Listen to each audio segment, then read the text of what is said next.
Happy Monday. What time is it? 7:21 Central Time on a Monday. Monday Night Football has already gotten started. Because it was supposed to start at what? 6 Eastern? Let's see, has there been any score?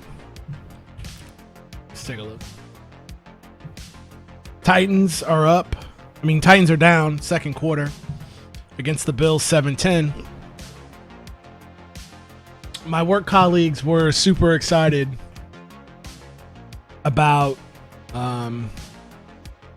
taking the Bills to cover when the Bills were 10-point favorites. You know, they're giving the Titans 10 points.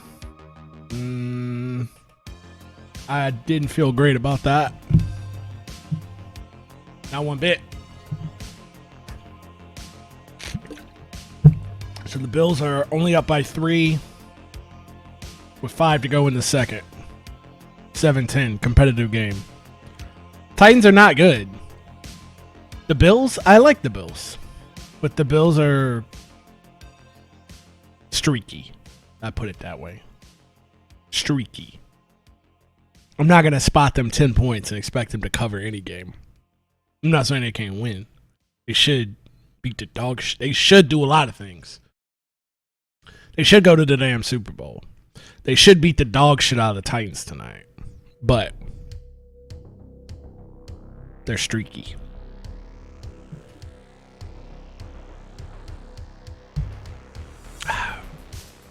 Let's talk about where I did make some money. This is the Good Morning Comrade Sportsbook. Took the Bucks to cover. 3 points on the road. They were favored by 3. Under also hit. The Bucks played like dogs. They were favorites, but they played like absolute dogs who realistically they wanted it more than the Saints, and they knew they were in for a tough game in the damn Superdome, which I live in New Orleans. I'm from St. Petersburg. I went to that game.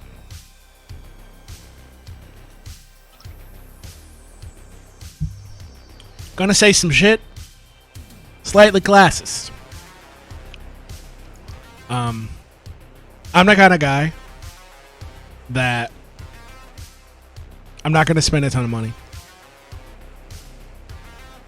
I'm going to try to get in any sporting event, anything like that. I'm going to try to get in there as cheap as possible. So my game is, not everybody's going to be stealing my tips, but it's obvious, right? It's obvious what you should do if you want to go to any sporting event. Screw buying season tickets, do all that. If you want to ball out, you have more money than time, be my guest, pay absorbent prices, and sit where you want to sit. But if you don't have a lot of money and you have some time, you got to play the eBay auction game.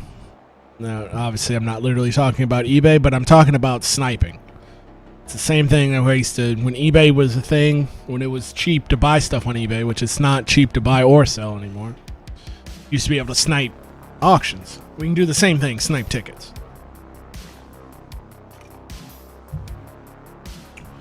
So, that game was a hot commodity, right? That game was a super hot commodity around here. People coming from Tampa Bay, Clearwater, St. Petersburg, Tampa, to see Tom Brady. Tom Brady's probably it's his last game in the Superdome. Saints fans feeling fantastic after coming off that come from behind win. Jameis Winston, let's give him credit, engineered that win for them.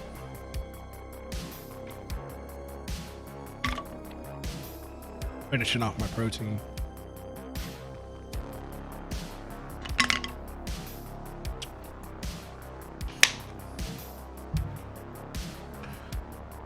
Yeah, he did.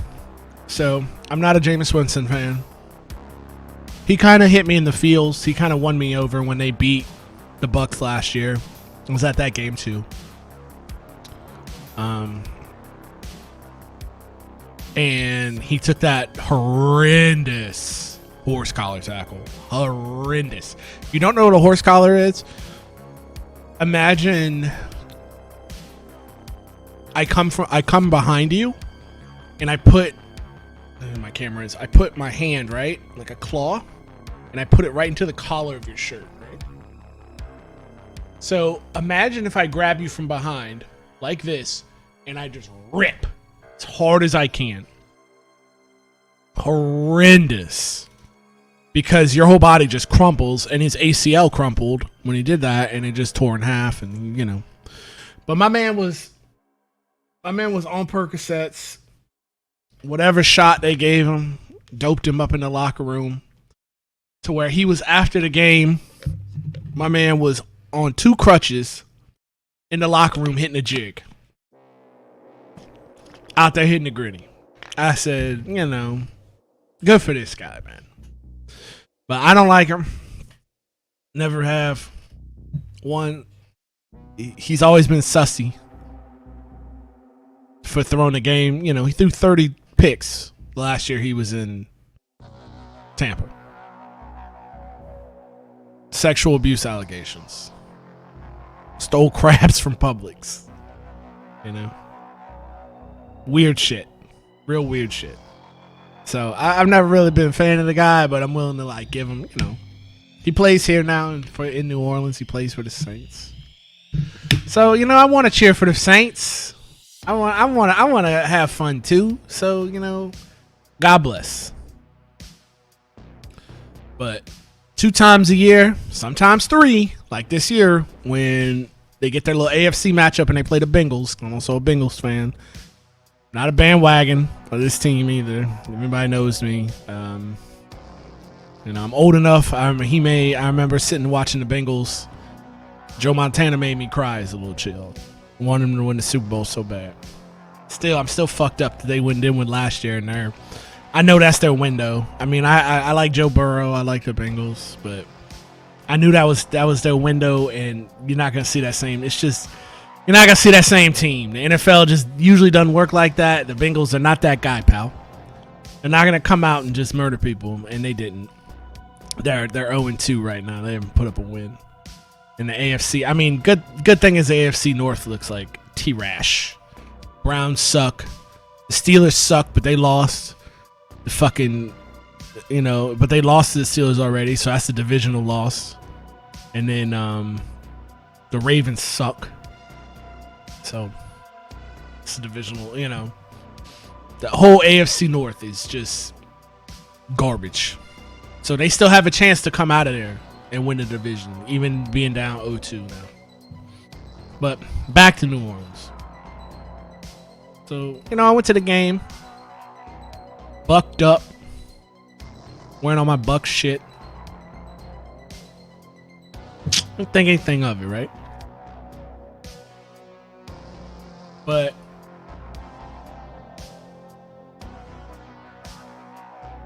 I wasn't one of them people that was talking. I was respectfully, quietly drinking my beer, having a good time, talking to people, chilling, right? Saying nothing fucked up.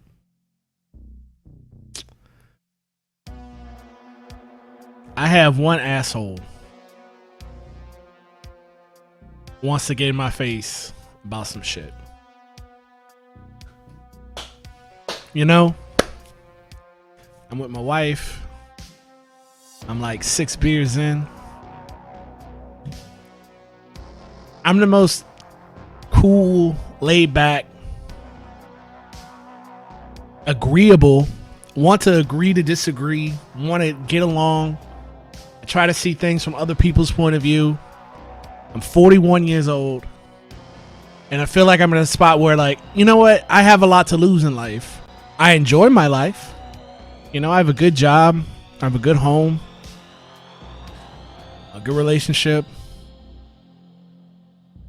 I enjoy life right now. This is I've hit every metric. I can look back at 41 years. I can look back at the ups and the downs. And there's definitely been more up days than there have been down days. And by every metric of what I thought I wanted my life to be like realistically, I've hit that. Pretty happy, dude. But here's the thing. When this guy in the stands got in my face and talked to me like I was his motherfucking child, all that clicked. And I was in ready to die mode. I said, well, what's up then? We can do this right here, right now, and I ain't worried about you. And I was ready to fight, murder this man, and go to jail because I had been disrespected. I don't care about a football game. It's ridiculous. I even told him, you wanna mix it up with me? You acting like you getting a check from the New Orleans Saints, and you're not. We all broke, boys. We all sitting up here. Oh, I didn't even tell my ticket story. Let's go all the way back. Let's rewind. So I call myself, talk about ticket sniping. So what you do is you go to like StubHub or Ticketmaster. StubHub's the best one, to be honest. It's the one that everybody uses right now. StubHub, if you want to sponsor this, please holler at your boy. But they're the best ones right now, right? Because that's what everybody's using. You go on there, day of game. I'm talking games at noon. You need to be up at 8 o'clock a.m. And you just refresh. Because what's going to happen is the people who have tickets have something very valuable, right?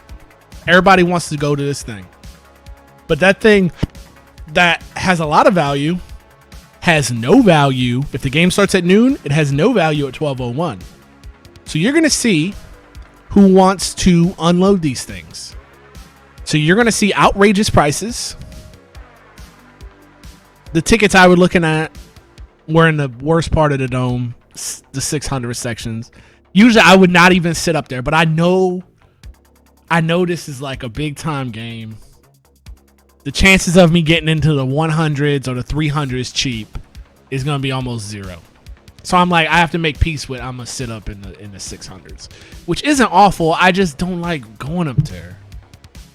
Feel like a fucking pleb. Which is kind of true, plebs,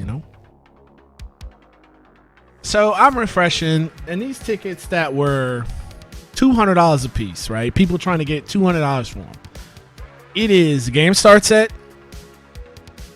noon. It is 9 o'clock. I refresh one last time, and you gotta be quick because people are doing the same thing. You gotta be quick. Make your decision. Know what your parameters are, your price range, because you can't think about them once they pop. Once they pop, you can't think. You have to buy. Got 2 tickets in the 600s. Like I said, a day, just 12 hours ago, they were trying to get $200. 2 tickets for $50 each. So I'm like, yeah, we doing this. Let's go. With fees. Make sure you do the with fees. Because you don't want to think you're getting something and then all of a sudden it's fees or with fees. These fees that they add on are crazy. Like, you're going to pay $20 a ticket plus in fees. So just always check the little box when you're searching with fees. But I've set at Saints games, I've set in the 100s, like row 8, my best haul, 100th, row 8 for $50 a ticket. I think I was against the Giants. 40-yard line. We got the Pelicans. We got NBA here. I've set first row off of feet on hardwood. So that's like row 4. $20. You just wait. You just wait and see who doesn't want to, who can't go and doesn't want to eat these tickets. You're gonna have a good, that's how you buy tickets to the game. Anything else is a sucker play. And also it's New Orleans is special too because I live I wouldn't call it the suburbs. I live in the city. I don't live in the suburbs of New Orleans. I live in the city, but it's a neighborhood, right? The Dome, I can walk there in a half hour. I could be in a car there in 10 minutes. And then it's not like the dome is downtown. It's not like the dome is, you go to some of these cities and it's like the stadiums are way out in God's country. It is integrated into the city. So worst case scenario, I don't have tickets. I can still go in the quarter and, you know, drinks. I'm up. Let's go get some brunch, whatever. But I promise you that doesn't happen. Like, every time I've wanted to grab these things, I've grabbed these things. So let's go back. As I look, you know what's interesting right now? I'm looking at the chat thing. Like, I want to see the oh god, what's the thing? The users in chat, and all the chat bots are gone, which I think is cool. I'm glad they're gone. I don't know why they're there. I don't understand their purpose, but they're not here anymore. So thank God, because it's so confusing to see who's real and see who's a bot. I hate it. But anywho, back to the thing at hand, where this guy want to get in my face about Saints game because his team, he felt some way about his team losing and wanted to fight me. And you know we going to jail, but I'm ready to throw down. And I'm thinking, you know, my adrenaline's still going. This guy backed off. His boy came and got him, talking about, oh, he's good. There ain't no problems. There's no problems. And I'm just like, why don't you be a man? Let him say that. You know what I mean? You know, and I turned to him. I said, look, I'm sorry about physically getting in your face, but you need, and he's like, I'm not trying to hear you. And I'm like, you're going to hear me though.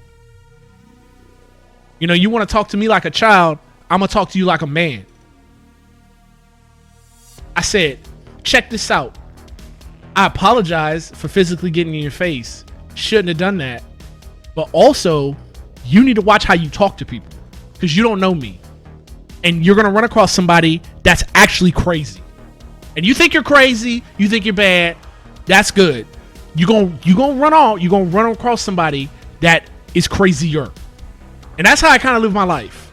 Like, I think that, oh, you know, if somebody cuts me off in traffic, I go, how do you know I'm not crazy?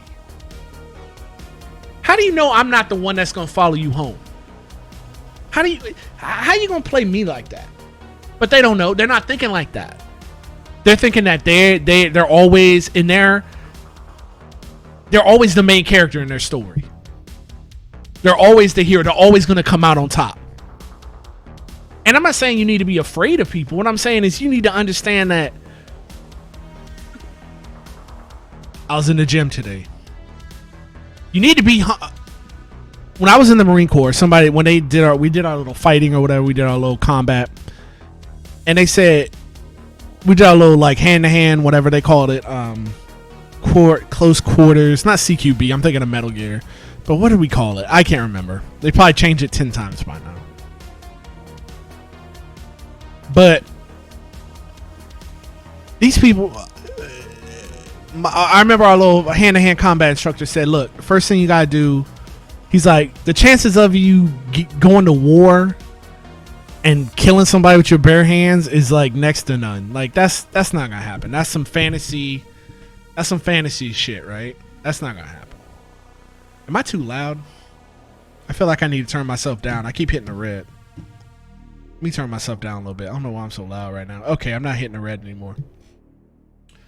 But that's fantasy shit, right? That's fantasy shit. But what's gonna happen is you're gonna go out in the street. Turn it down some more. I keep hitting the red. What's gonna happen is you're gonna go out in the street and be at one of these little bars, and you're gonna be, you know, a couple drinks in, and you're gonna get into it. He's like, the first thing you need to be doing is walking the fuck away. Because by doing that, you might have saved that man's life. He said, more importantly, and probably more realistically, you probably saved your own life. And that's not coming from fear. That's not like a place of, oh, I'm scared to die. I'm scared you're going to do something to me. It's that best case scenario, you mix it up with somebody.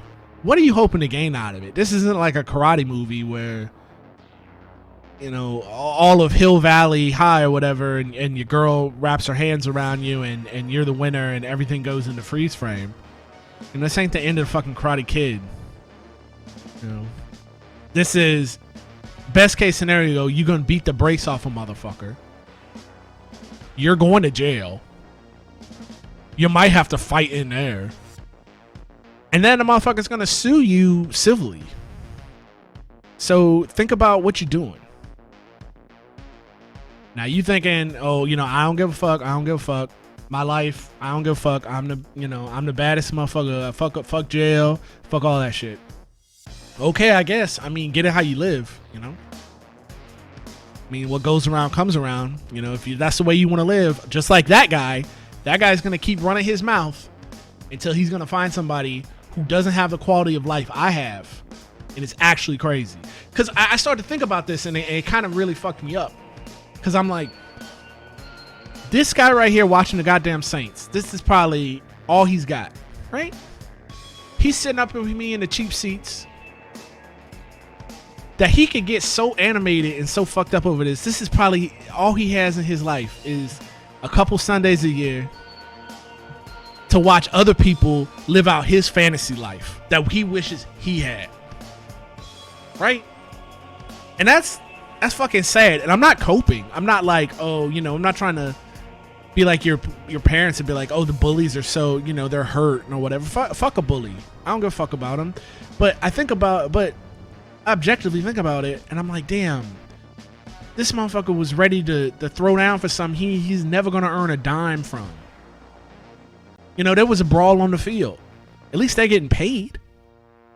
You know, Lattimore and Evans got tossed from the game, Mike Evans, and they were fighting on the field, but at least they get a check after this. Yeah, they get suspended or whatever, but at least they're gonna get a check, right? But this guy wanted to fight me for no more reason than like his favorite tribal bullshit, you know. And I'm like, damn, dog, like, how sad is your life? Like, I'm thinking about that. And then what's even more fucked up is the sickness that lives in my head because of the way I've lived life, because of the places that I've been exposed to where I do have a really good privileged life, a combination of privilege of being born with a decent brain, decent resources around me, not anything spectacular. I mean, you talk to my therapist, you tell you I came from a broken home. Combination of that, plus a combination of luck, you know, just the things that I've kept myself out of, the things that my life, I've said this before, my life is marked by, you know, the highlights of my life are things that I didn't do. Things that I said, nah, that's not for me. Not necessarily even things I did. Things that didn't set me back, right? Plus a combination of some hard work I've put in. And I'm just lived a very, very good life. And the point is, I was ready to toss that. What if I killed this man, right? What if this man killed me? Now all that's over what? Nothing. What if I kill this man? Then my life is over. Right? There were a couple years ago, there was a Saints player named Will Smith and a guy named Cardell Hayes. Cardell Hayes, good guy, by the way. Murderer. Killed a man. But I've met him, good guy. Cardell Hayes, they got into a fender bender. They're both same kind of bullshit. Will Smith is a Saints player. Gets out. Cardell Hayes he's running his mouth at Cardell Hayes. Cardell Hayes is running his mouth at him. They both go for their guns. Cardell Hayes shoots and kills Will Smith, right? Will Smith, player on the Saints, lived his whole life trying to get to this point. That's a crazy life. Think about that. I guarantee you 99.999999999% of y'all who are listening to this have never wanted something so bad from so young and stuck with it like this man wanted to be a professional football player. Because to get to that level, to go from Pee-wee to Pop Warner or whatever, Mighty Mike to Pee-wee, I don't know, to get to high school football, to excel there, to get to Division I college, excel there, where you're talking about elite athletes, get to the pros, which is the elite of the elite athletes. These are just gladiators now at this point. To get there takes such a drive and such an obsession that 99.99999 with the line over percent of us can never even dream of, nor willing to get to that point. And it was all thrown away because of a fucking fender bender, man. He could have just said, you know what? I'm a professional football player. I'm rich. I'm rich, bro. What's the problem? I tell you what, you gotta your fender's messed up. I can't remember whose fault it was. Who cares? To be like, man, holler at me tomorrow, bro. I got you. It's like I'm gonna take your shit to the shop. You know, let's just chill. But he had to get his respect. And I can say to myself, you know, we're talking at work, like,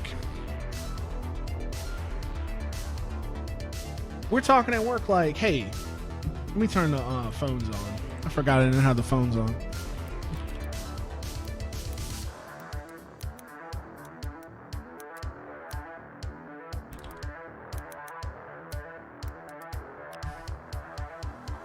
Let's see here. All right. Cool, phones are on. So you can call number 504-356-3983 to take your call live in the air. Anywho.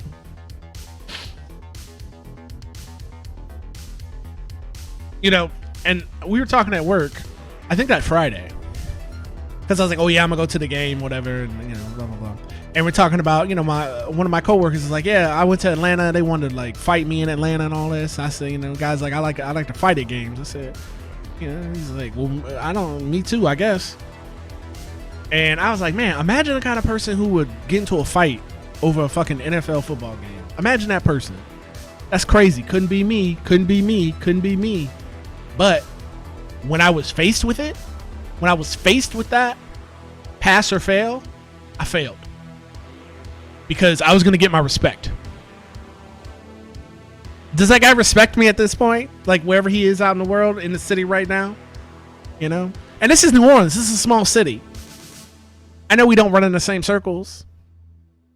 But I guarantee he's not more than 15 degrees of separation from me. Somebody at my job knows him, and they know me. 100%. There ain't no fucking way. We're only 15 degrees of separation from each other. I guarantee you. If that, if not closer.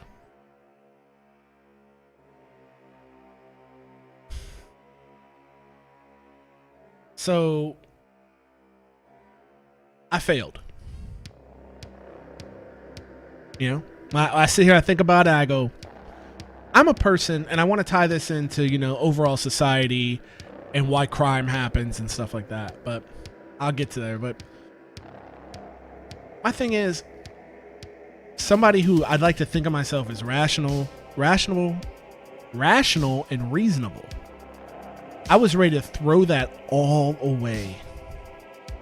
Rational, reasonable, Maslow's hierarchy of needs is being met. I have things to lose. I have things to live for. I was ready to throw that all away. And how they say in New Orleans, click out. I was gone. I was gone off that bay. And I was going to get my respect right then and there. And if his boy wasn't there, we would have went at it. So, if I could think of somebody like myself, right? Somebody like myself who has a good life, good job, Maslow's hierarchy of needs is being met. I have time for my own pursuits. I'm doing it. I'm making it. was ready to throw away their whole life over bullshit. Bullshit. Because somebody disrespected me in the street. What hope is it when we live as a society that treats people who don't have the economic, educational, and societal room for growth and change and opportunities? The poorest, most desperate people in our society, in our country.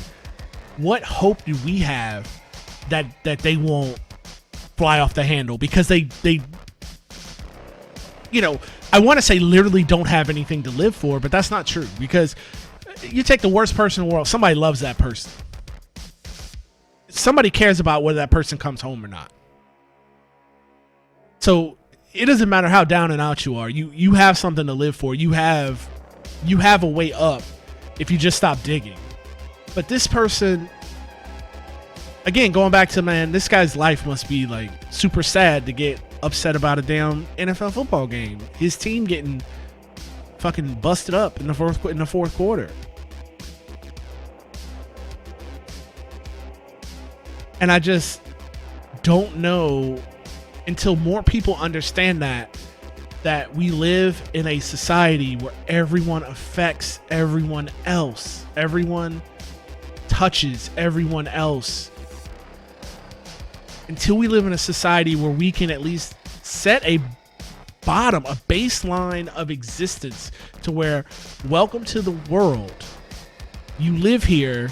This is our society. These are the things that are yours by birthright. Education, housing, clean water, medical care.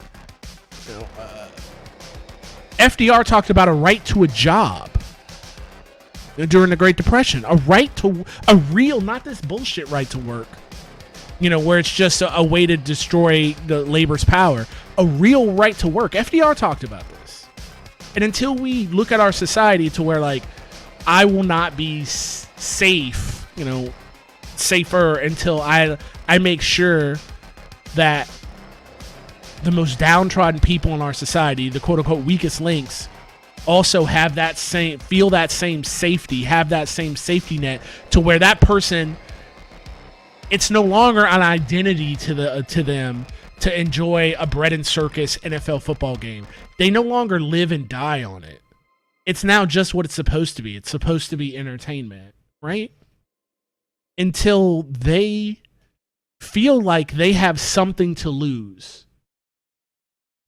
Because I guarantee this guy had less to lose than me,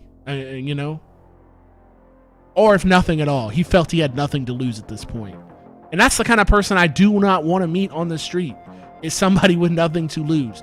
I want somebody to have better choices than the idea of going to live in a cage all their life because they've committed a heinous crime. And until we have buy-in in our society, it creates a more dangerous society for everyone. That's my 40-minute rant about how I almost got into a fight, how I almost beat the shit out of somebody. Maybe they would have beat the shit out of me. And how it connects to society as a whole.